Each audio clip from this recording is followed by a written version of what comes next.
Yeah, I want to talk about problem solving. How all you need and sometimes in life is just to have that one special person that can change your life.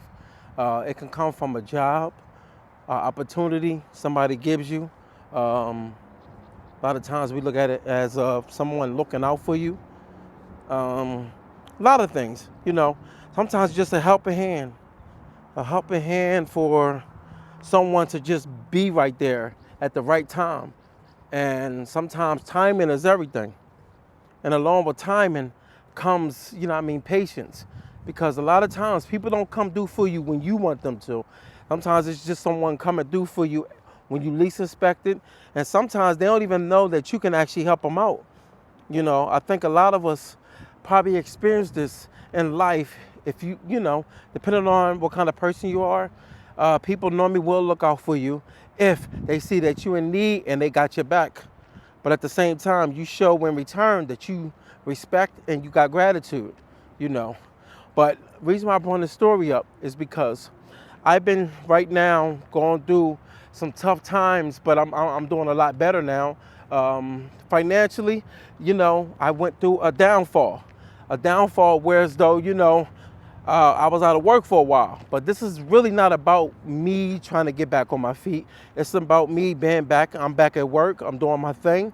But it's me being able to do something for somebody that I didn't even see coming. And it came about, anyone knows right now that's renting right now, if you're renting right now, you know what it's like to rent right now. You know what mortgages are like. You know what a lot of things are like right now. And right now, people are struggling. But this is not about being in a struggle mode. This is about being able to look out for somebody because you know they're a good person and you got love for them and you trust them. But the reason why I say that is because my a relative of mine. Hey, look, this is a relative of mine. I just don't want to put out who it is, and I'm gonna say that they called me up, and mind you, I have a apartment. I have an apartment that I have for over, I say about maybe 10, 10 years, or probably more. And what happened was I did an eviction before COVID, and in the midst of doing the eviction for COVID, I end up renovating the apartment. And when I renovated the apartment, I end up renovating it to my liking, and then I end up moving in one of them. But the one I moved out of, I end up leaving vacant, and I was gonna put another tenant in. I was putting another tenant in, but with COVID and everything, I wanted to hold off because I wanted to see how things are going to plan out because a lot of people have not been paying their rents, which I get and I understand, but for small owners like me, it will end up hurting big time. I don't care what nobody tell you. If you have a mortgage on something, you need to be paid. You need to be granted your money. But what happened is with government, they allow people to be real lax and get to a point where they was like, look, I'm going to live here for a whole year or 2 years, some even 3. And they just chose not to pay. Well, along with not paying, it ended up hurting people. So I ended up falling back on that. And I was like, well, look, I'm able to pay the mortgage and do everything and then also renovate it to my liking. Well, along with doing that, I sat on it, and then all of a sudden I realized during these hard times, I'm like, yo, I'm just losing money right now because I'm not renting out to nobody. So, make a long story short, my relative of mine, which is I'm gonna be look, it's my pop. My pop hit me up and let me know, that what I mean, he going through some tough times right now, and I didn't even know. And along with let me know what he was going through, it's not that he was going through tough times. He was doing his thing, but I live in another state, which is not far from him, you know. And the thing is, he hit me up, and he was just venting, asking me about the laws and the rules to renting and everything. And I was telling him, I said, yo, these are the rules for PA. These are the rules for my state I'm in. So make a long story short, this is how things just end up turning for the better. So he ended up saying something to me. And then I'm like, wow. I said, so your place got bought. Anyone knows that lives somewhere, apartment complex or anywhere, when it's sold, they start restructuring the way the rents are. They start changing things. That's because it's new ownership. And when it's new ownership, it's a new sheriff in town. Anybody knows when there's a new sheriff in town, they about to restructure things. They about to up the rent, especially if you're somewhere and you was comfortable. The old landlord end up selling because they're tired of it, or they looking to get out of the business. It's a couple things, couple factors. You don't know. You never know, but it doesn't matter why they're selling. They're still going to make profit of why they're doing it. You never know.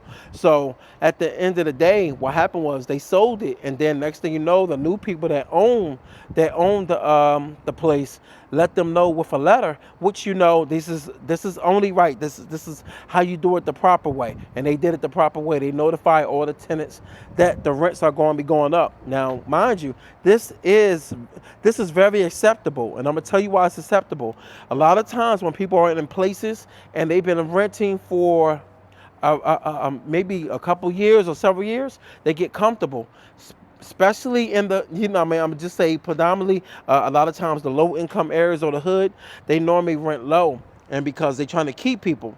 But along with keeping people, they only do minimum work to the place. Some of them might be nice, but not really like upper tier, but they do enough to keep you comfortable and quiet, so you can keep coming back and forth to home and call that place home. And you also probably even spruce up the place and make it look really good. But at the end of the day, when new ownership come in, like I said before, they're looking to make do on their money and their return. And that's what they chose to do. Let them know that they were going up. Damn near some places, some of the apartments that they had was around 300, and my pop's expense was close to 4, a little under 4, but almost damn near 4, on top of what they were paying. And that means they was going to be paying 1,000 or something. So mind you, when he told me that, I'm like, damn, that's crazy. So mind you, I do this, but at the same time, I get it.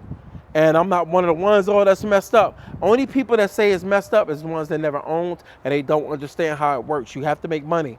You have to make money. That's the only reason why you have an investment.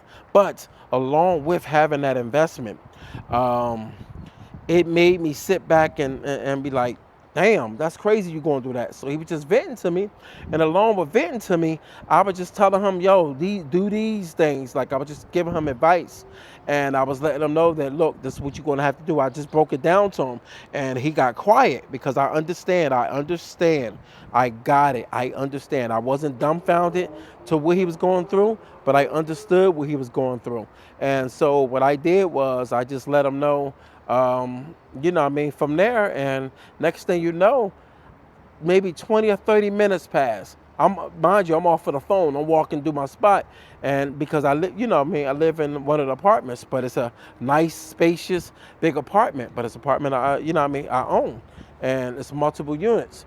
So make a long story short, as I'm sitting there and I'm walking around, this is how things, like, it's crazy how God works. Whatever you believe in, whatever. At the end of the day, I believe in God, but this is how weird things sometimes kind of play out, and it's like you don't expect it. It just happens. And then next thing you know, you're like, how did this just happen? So I'm walking around, and as I'm washing dishes, I'm literally washing dishes, and I'm walking around making something to eat, and all of a sudden it hit me. Whoa, hold up. Wait a minute. I can help my pop out. But then I started battling. Yo, do you want your pop to live up in an apartment under you? Then I'm sitting there like, wait a minute, you tripping, yo.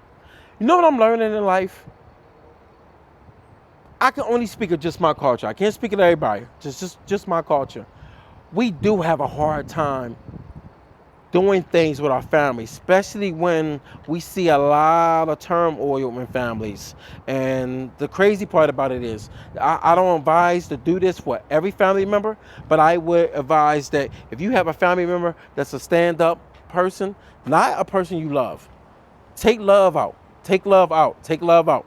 Because love will have you tarnish relationships, or because you're doing it on the strength of love. I'm talking about you respect them. Like, you look at your family member and say, yo, I respect them. And this is my pop. And me and him are very similar. And he's a stand-up dude. So I did not have a problem doing this. But I just had a problem for maybe like 20 minutes of just sitting there analyzing if I can do that. And then I started saying to myself, like, wait a minute, what are you doing? Like, what are you debating about? Like, you tripping right now. And then I had to really talk to myself. A lot of times, man, you can be in your own way sometimes. When you talking to yourself in your head, you start to not make sense. And a lot of times, when you a person that makes sense, sometimes you got to talk to yourself. You'll be able to answer yourself back and say, yo, you sound stupid right now. And that's what I was doing. I was having stupid games being played in my head. So, make a long story short, I called my pop up and I gave him a price that was reasonable and a price that was something that was doable. And I already knew it was doable because it was not far off what he was doing. But at the same time, it has to make sense for me, but also be able to help him, because you can't do anything out here for free. That's one thing I want to tell people. If you looking to do something for free and say, I'm just helping my family out, I'm going to tell you something, that you don't want to play a game like that. Nothing out here is free. You don't want to be out here doing stuff for free because it's just family. It's not the thing of you helping them out, but if you're well-being, if you're a body that's able and you're working, you do not walk around here doing stuff for free, because what's going to happen is when you start, imagine doing something for free and then all of a sudden one day it stopped becoming free. Yo, once you're conditioned a certain way, this is why if you teach people to be able to use you, that's the same thing as a person using you. A person will use you for funds or use you for access, but then when you cut access off, all of a sudden things just change, and all of a sudden they start hating you because you created that atmosphere. That's not an atmosphere I ever want to create. So I made the phone call to him, said what I said to him. I'm gonna tell you, man, when I tell you the feeling I felt after just 10 seconds of talking, I just started the conversation off and said, look, how did it sound to you? It maybe about 20 seconds. I couldn't tell you. Next thing you know, when I tell you, my pop whole attitude changed from sadness to happiness and was so grateful. And that's something that is done when you are somebody that I can talk to. Like, when you can talk to the person and you respect them, this is things that you don't have a problem doing because you cherish them. But don't get it twisted. Just because a parent is your parent don't mean you do these things. They still have to be respectful, because just because you're my parent don't mean you get these perks. Just because, it's still a respect thing. Because remember, I am a grown man, and I'm a grown man that's actually doing my own thing, which means you raised me to go spread my wings. So spread my wings don't mean you taking advantage of the person that you raised. You get what I'm saying? So in return, I'm able to return the favor back by allowing you to be able to take me up on that offer. Take that offer. And he took that offer. And now he's not worrying about the things that he was thinking about, because now someone then came due for him, even though it is his son. At the end of the day, I'm still a person, and now that's that. And now we off to newer things. And at the end of the day, I don't have to worry about renting out to anybody or doing anything. And I'm still able to do the things that I need to do, and also do improvements of the things that I need to improve. But the moral of the story is, sometimes people come through for you at the right time, no matter what. They just come through at the right time, and it's when you least expect it. I've been there, so I know what it's like. All right? So if you're a good person and you look out for people, don't let people take advantage of you. But you're a good person, sometimes, man, you get a calling sometimes when you're down and out. People can see it. All right?